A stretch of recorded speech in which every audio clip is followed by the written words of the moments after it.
I am very happy and honored to be amongst all of you at the Pune Literature Festival, and very happy to see so many children, enthusiastic children participating in this event.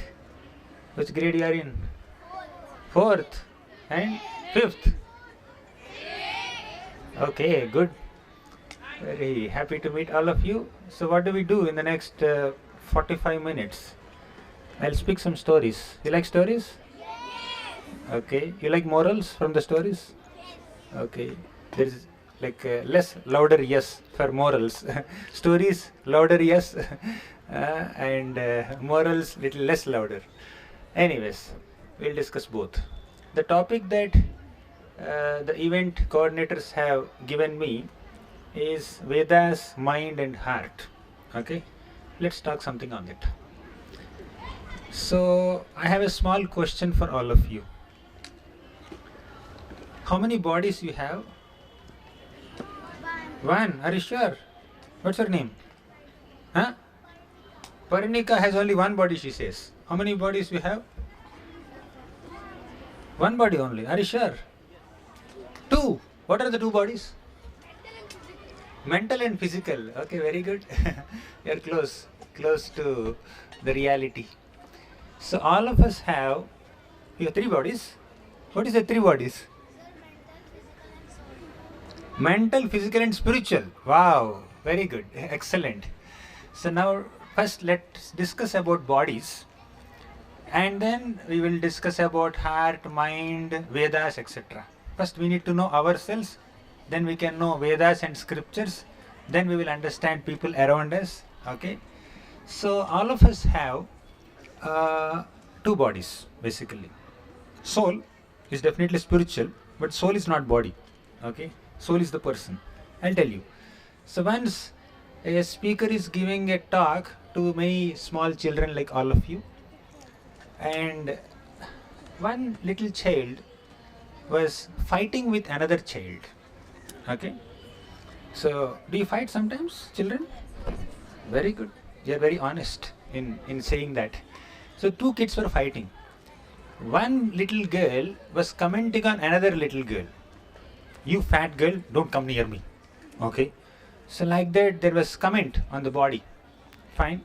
So the other girl was little chubby, and this another slim girl was little critical about this chubby girl.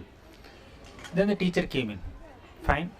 Then all the kids became little alert and they sat down. They became sober. they became very gentle and they sat down in their seats. Then this teacher called that little girl who was commenting, and she came on the dais and asked, this teacher asked, what's your name? She said, my name is Priyanka. This is a real story, by the way. And he asked, what do you study? She said some third grade, something like that. Then the teacher asked, what is this? She said, hand. Whose hand? My hand. Are you hand? She said, no. Are you your hand? No, right? Are you your hand? No, right? She said, it is my hand, but I am not hand. Then the teacher asked the next question. What is this? Leg. Whose leg? My leg. Are you leg? She said, no. What is this? Head. Whose head? My head. Are you head? She said, no. Oh, what is this? Dress. Whose dress? My dress. Are you dress? She said, no. So now the teacher concluded the discussion saying that this little Priyanka is saying that she is not the body, but she is the owner of the body. The body belongs to her. Okay, got it? So we say, this is my body, this is my hand, this is my leg, this is my head, these are my eyes, these are my ears. But we don't say, we are the bodies, we are the eyes, we are the nose. Are you the nose? Are you the ears? No, right? So the body belongs to us, but we are not the bodies, right? So we are the owner of the bodies. Fine. We are the persons living within the bodies. Fine. Then the teacher continued. some bodies are little chubby, some bodies are slim, some bodies are tall, some bodies are short, some bodies are dark, some bodies are fair. But we should not be overly bothered by these external physical differences. We should focus on the internal person, right? We should not be racist. Yes, exactly. Wonderful. What's your name? Very good. Excellent. Very intelligent girl. So the teacher said that you should not be bodily conscious. You should understand that the value goes to the person inside the body. So sometimes when our dresses become old, so when you are like first standard kids, you had certain uniform. Do you wear the same uniform in which you wore in first standard? No, right? You have better uniform, bigger one, right? Because your body grew. So just like you discarded clothes when they become old and small and they don't fit you, similarly, the soul also, the person also discards bodies when they become old. This is the first lesson of Bhagavad Gita, which is considered the essence of Vedas. Okay, I was asked to speak on Vedas. I am giving you the first lesson of Vedas. That is, we are not bodies, we are souls. Okay, so the teacher told this little child, that you should not criticize or comment or demean or disrespect someone based on their bodily structure. You should value the person. You should respect the person inside the body. Okay, clear, children? So now, initially I was, can I move?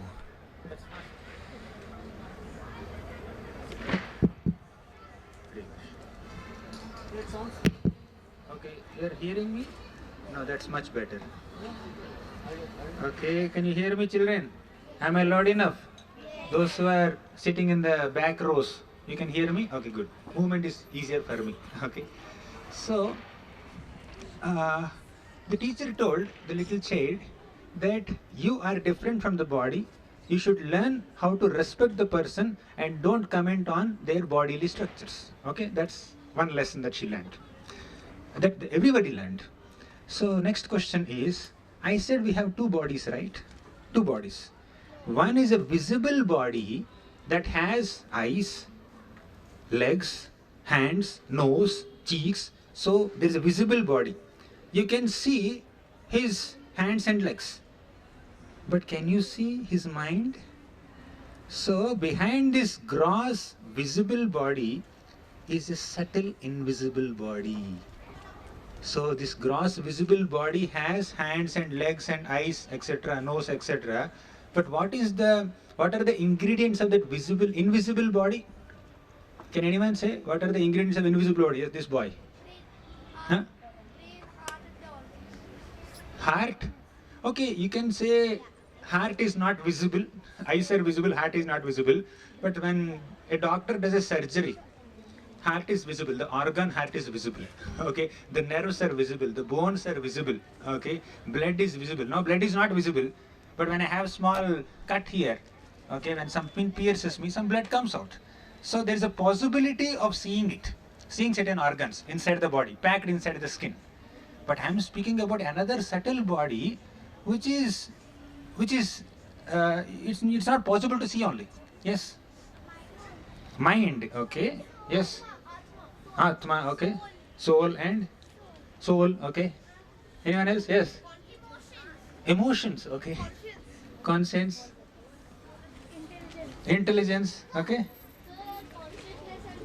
Consciousness and soul. Yes. Thoughts. Okay. Very good. So all of you have said so many things which are invisible. You are correct. All your answers are correct. Yes.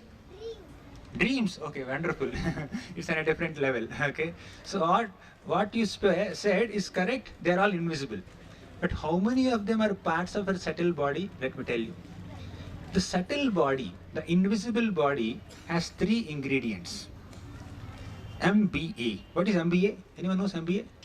Your elder siblings are doing MBA? Or your parents did MBA? Yes, what is MBA?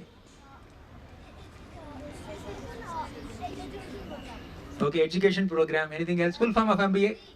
Yes? Masters in Business Administration. Okay? But there is another definition of MBA.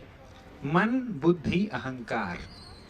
Okay? This is, I said this MBA acronym just to inform you that you can easily remember what are the ingredients of subtle body. So the subtle body has three ingredients. One, man, means mind. Two, buddhi, means intelligence. Three, ahankar, means ego. Do you have minds? All of you have minds?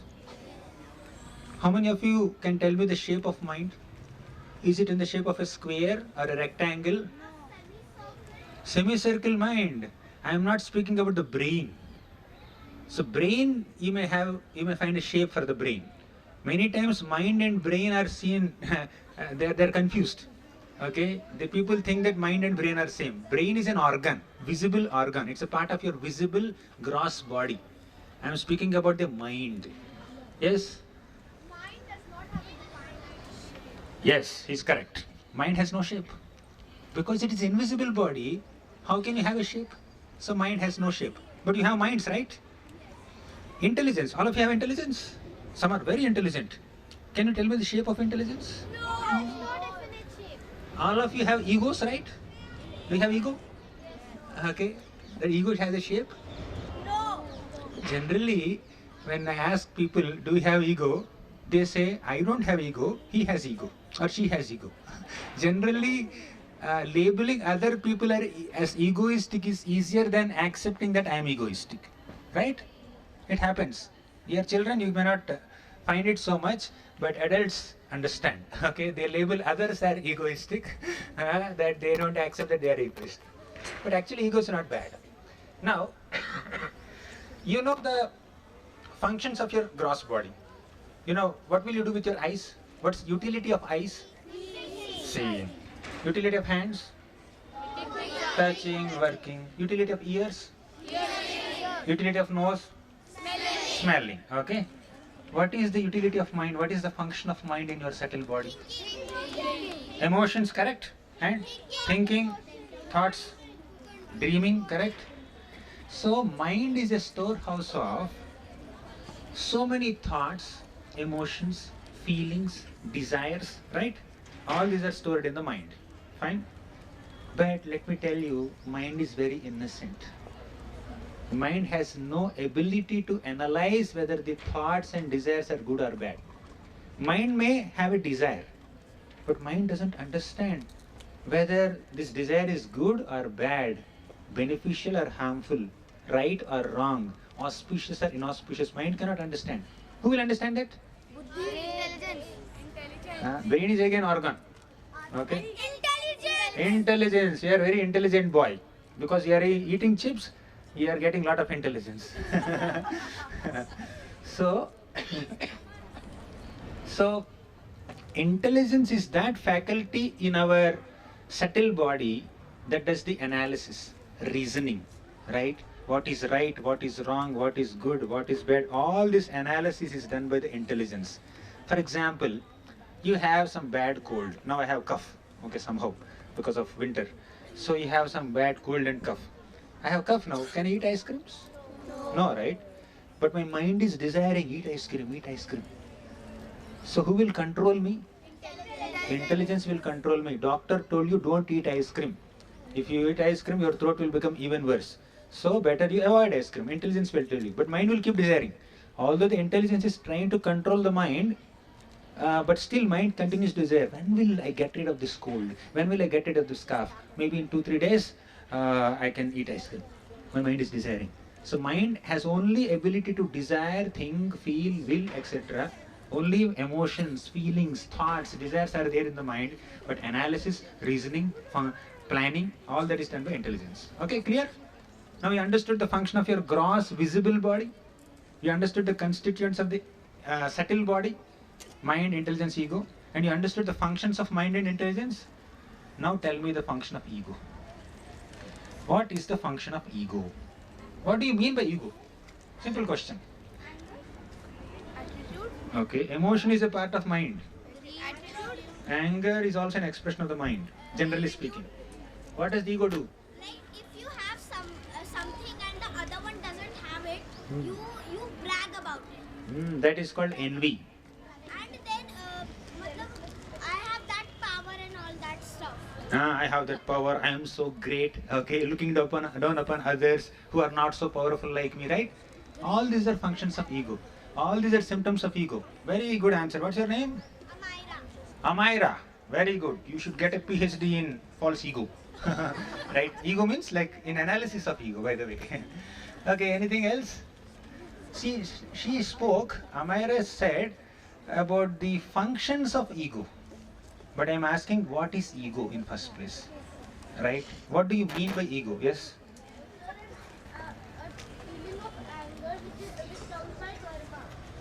Okay, feeling of anger that comes by karma. Okay, very good. Yes? That is a thing which is very natural. And it is actually very bossy thing and an angry thing which people have naturally. Nobody is like here that who has no ego. Mm-hmm. Somebody has a little bit of ego. So it is a natural thing. Yes. It makes anger inside humans. Okay, correct. Check.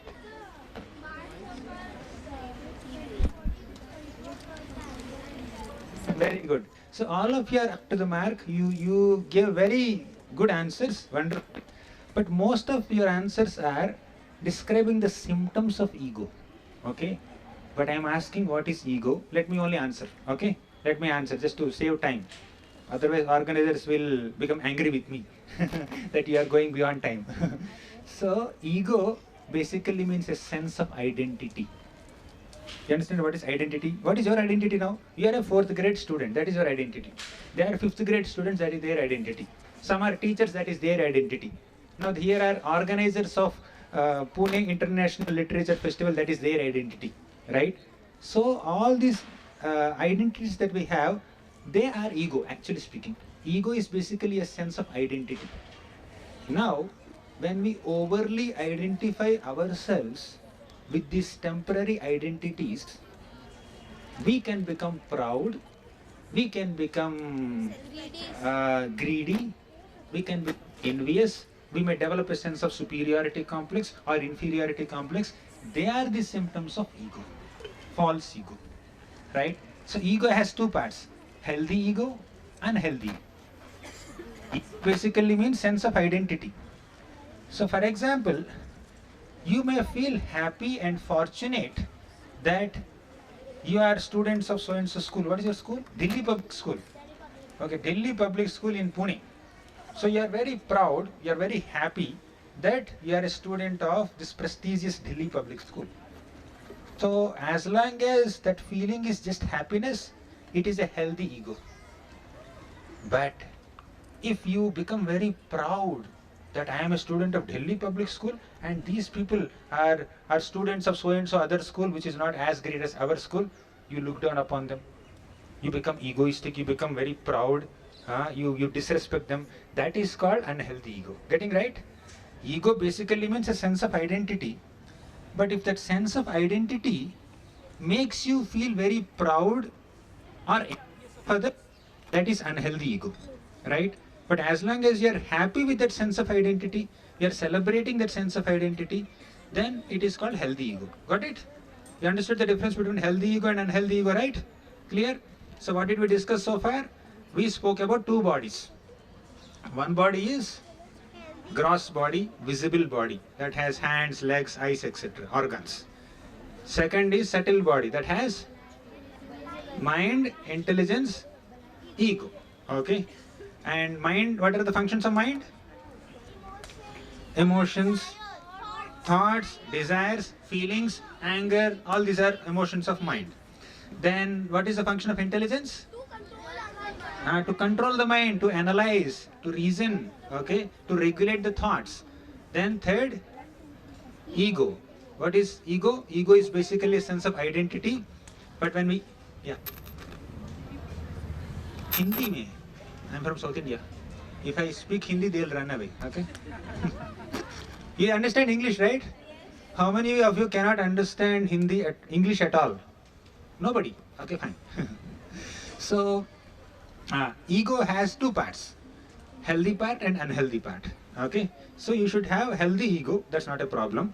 But when your sense of identity makes you feel very proud, envious of people, when somebody has something that this little girl is saying, Somebody has something, I don't have it. I feel very uncomfortable. That's called jealousy or, or envy or inferiority complex. That's a product of unhealthy ego. Got it right? So why did I say all this? So the Vedas clearly tell us, all our holy texts, ancient scriptures, they clearly tell us what are we. Okay, what is the position of our bodies, gross bodies and subtle bodies. So now this gross body belongs to us, subtle body belongs to us, and who are we? We are souls. As many children have very nicely spoken, we are souls, we are spirits, we are the persons, we are the owners of this gross and subtle bodies. As owners, we are supposed to use these gross and subtle bodies to do something positive, not to do anything negative. Okay, clear? You got it? So, now let me tell you one small story. I spoke a lot of philosophy in the last 15-20 minutes. I should speak some stories also, right? So, I'll tell you one little story. There is one crow. Okay. So, what's the sound of crow? I can't hear. I can't hear. Ah. Is it sweet? No.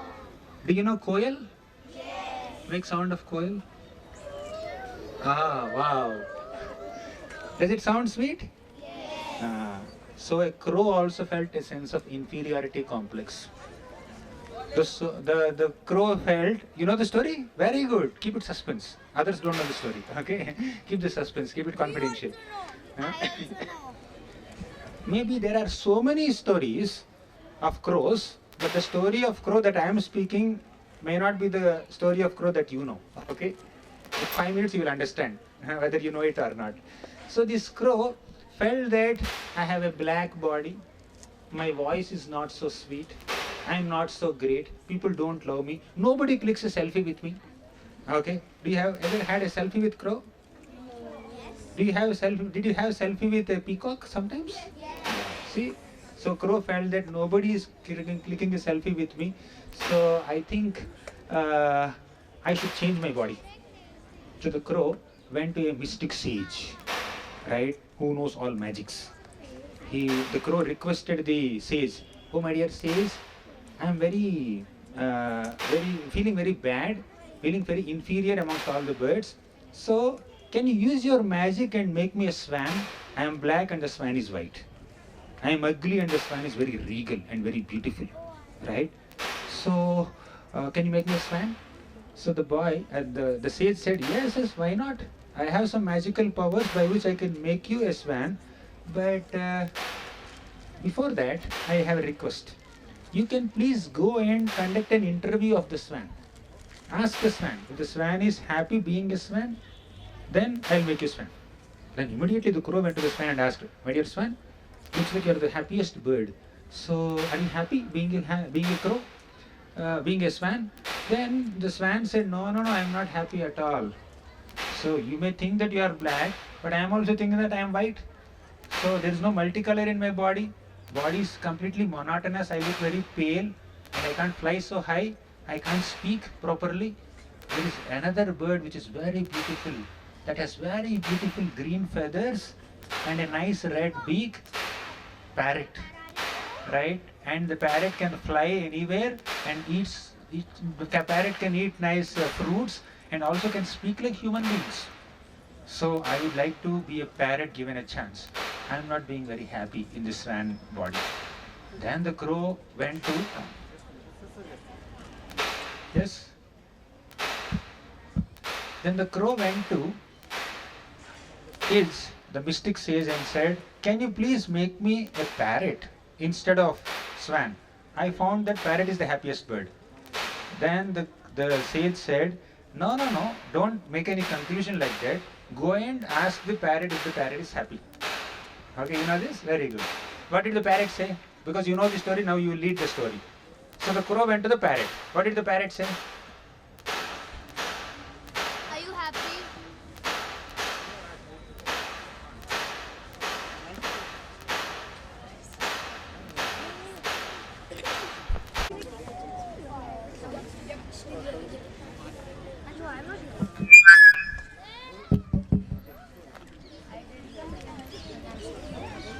Thanks. So The crow went and asked the parrot. The parrot said, I'm not very happy because many people catch me and put me in cage. Have you ever seen a crow in a cage? Have you seen a parrot in a cage? So the parrot felt that I don't have freedom. I cannot freely move around. Many people just come and catch me and put me in cage. So and they expect me to speak like them. It's too much. So I need some freedom. So and also I'm not so beautiful. I only have two colors. I also feel very monotonous. If given an opportunity, if I have access to that magical says, I would like to become a peacock that has beautiful feathers. It is so big also, and it has a very nice bluish neck. It has very rainbow-like peacock feathers. It can dance so well. I cannot dance so well. So like that, the parrot expressed his desires. Then the crow came to the mystical sage and said, I would like to become a peacock. Yes. Then the peacock said that I have ugly feet. Huh? The peacock said that I have ugly feet. Ugly feet. Oh, okay, okay. No, the peacock said, yeah, ugly feet is one reason. The peacock also said that, yeah, can you have the mic? The peacock said that my feathers are so beautiful that the hunters try to catch me and take all my feathers. So she Yes. really wants freedom. The hunters catch me, and also people take selfies with me. Okay. So although the crow is not given attention by any of the photographers, but the peacock is given extra attention. Now if you feel that nobody is giving me attention, please understand, when people give you more attention than what you need, what you can handle, it's very austere. Sometimes when people come with selfies and photographs and autographs and all, it becomes very difficult. You can increase the volume? Yeah. So then the crow understood, then crow asked the peacock, given an opportunity, which bird would you like to become? Then she said, I would like to become a crow. I want freedom. Nobody catches me.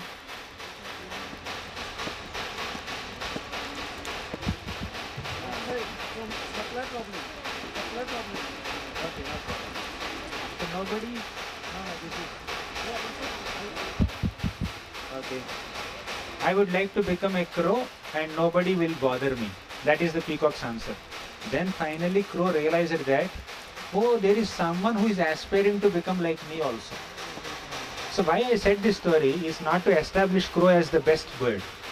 The moral of the story is everybody has their unique qualities. Crow has their qualities, its qualities. Peacock has its qualities. They have some good qualities. They have to live with certain bad qualities. Right? Yes.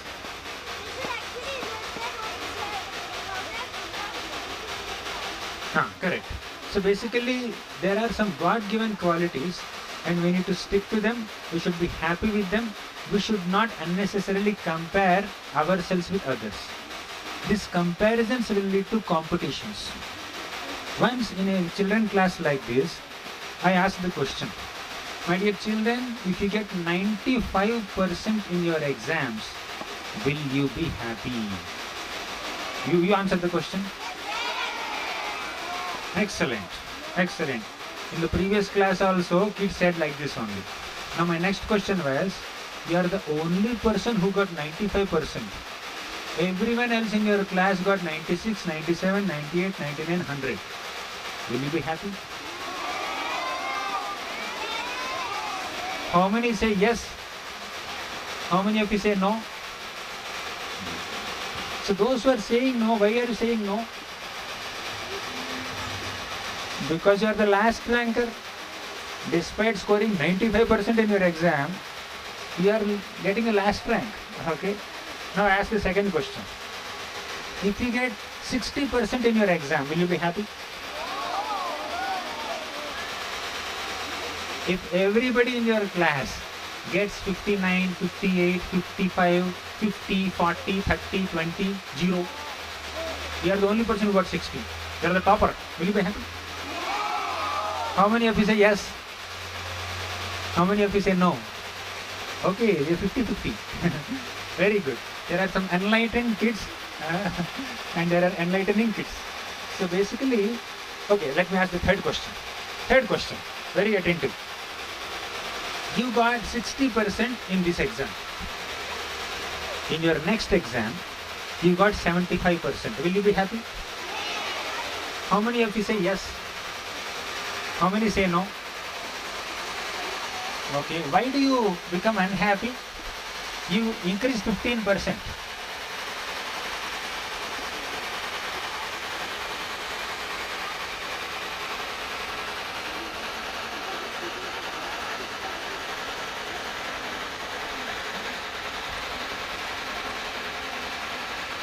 Okay, I'll guess your answer and move ahead.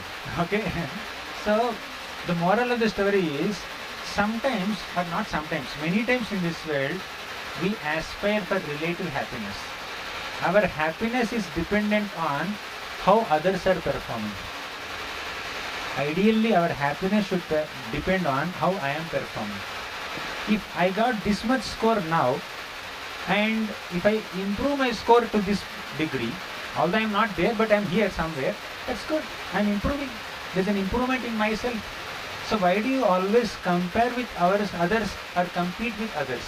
Comparison and competition, criticism and complaining will kill your peace. But if you focus on your self-improvement, then you will be peaceful. My dear children, let me conclude with this last lesson. We are not in a race. We are on a quest. You understand what is race and quest? What is race? What's race? Okay, who say race? Yes, what is race? A competition. Competition. What is quest? So when I say you are in a quest, you are trying to improve yourself. When you are you are in a race, you are trying to prove yourself. Children, don't focus on proving yourselves. Focus on improving yourselves. You want to prove yourself or improve yourself? Prove. So you can prove to yourself by improving yourself. Don't try to prove to others. So don't try to impress others. Right? You can please others. You need not impress others. So basically, don't allow the unhealthy ego to overwhelm you. You can have healthy ego. You can channelize your mind's emotions nicely. You can sharpen your intelligence nicely, and then be happy. Okay? Yes. Yes, you are right. What's your name? Narayana. Very good. So that's very good conclusion of the class. So basically the Vedas teaches to live a balanced life, not an imbalanced life. To live a life of purpose, not a life that is filled with competition and strife and envy. Okay? Thank you very much. There are many more things that we can discuss, but the ambience is a little different for me. Okay. But very happy to meet all of you, very enthusiastic children. And I congratulate all of you for being what you are. And I thank your teachers, your caretakers and your parents. So I wish you all the best. Stay blessed.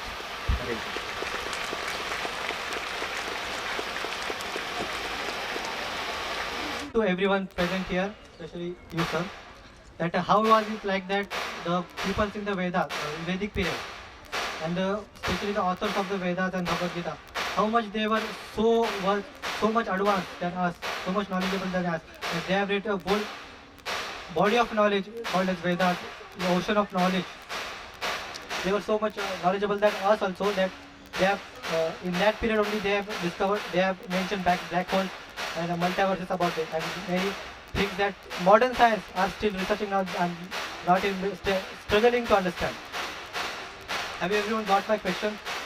Yes. So I want to answer from anyone. Yes.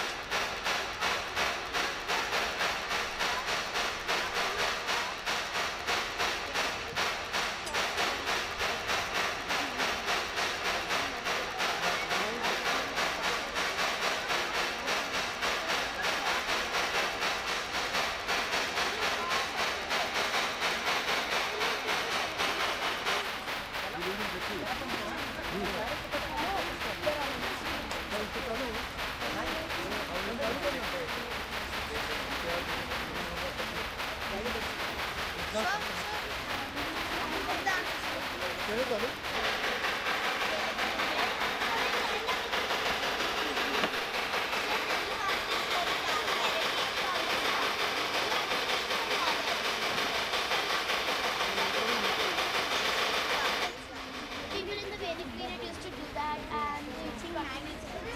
So she's saying that meditation helps us acquire knowledge. I think I'll go one by one. I have heard some.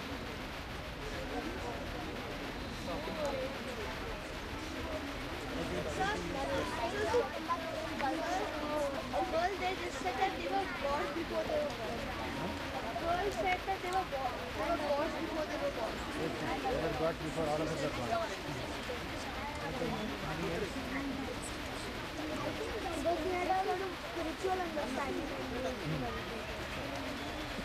Sir,